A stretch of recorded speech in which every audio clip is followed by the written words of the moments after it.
മാലിന്യം തള്ളുന്നതുമായി ഉണ്ടായ തർക്കത്തെ തുടർന്ന് തിരുവനന്തപുരം വെഞ്ഞാറമൂട് ഗുണ്ട ആക്രമണം. സർക്കാർ പുരസ്കാരം ലഭിച്ച മത്സ്യ ഫാം JCB ഉപയോഗിച്ച് തകർത്തു. കാർ തകർത്ത് മത്സ്യക്കുളത്തിലേക്ക് തള്ളി. 28 ലക്ഷം രൂപയുടെ നാശനഷ്ടമാണ് കണക്കാക്കുന്നത്. അനിരു അശോകൻ വിവരങ്ങളുമായി ചേരുകയാണ്. അനിരു, വലിയ തരത്തിലുള്ള സംഘർഷമാണോ അവിടെ ഉണ്ടായത്? ഈ ഒരു സംഘർഷത്തിന് പ്രകോപനമായത് എന്താണ്? ഇതിൽ പോലീസ് നടപടി എടുത്തിട്ടുണ്ടോ?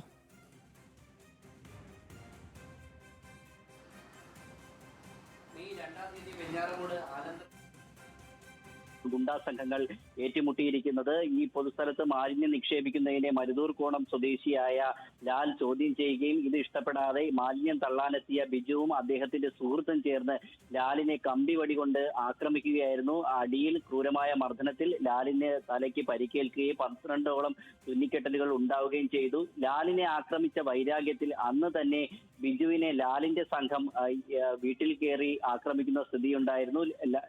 ബിജുവിനെ കത്തി കൊണ്ട് തലയിൽ കുത്തി മാരകമായി പരിക്കേറ്റ ബിജു പാരിപ്പള്ളി ആശുപത്രി മെഡിക്കൽ കോളേജിൽ ചികിത്സയിലാണ്. ഇതിനും ഈ ആക്രമിച്ചതിനും വൈരാഗ്യം തീരാതെയാണ് രാത്രിയോടുകൂടി ബിജുവിന്റെ ഉടമസ്ഥതയിലുള്ള അനശ്വര ഫിഷ് ഫാമിലേക്ക് കയറി ഗുണ്ടാ സംഘം ആക്രമണം നടത്തുന്നത്.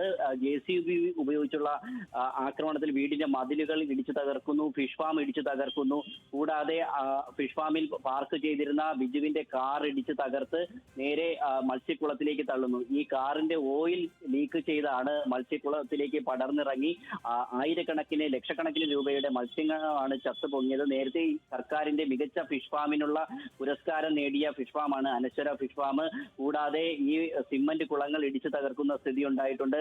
മോട്ടറും ക്യാമറകളും തകർത്തു. വലിയ ഒരു 28 ലക്ഷം രൂപയുടെ നാശനഷ്ടമാണ് ഇപ്പോൾ കണക്കാക്കുന്നത്. എന്തായാലും 2 വിഭാഗങ്ങൾക്കെതിരെയും പോലീസ് നടപടിയെടുത്തിട്ടുണ്ട്. ശരി അനിരു.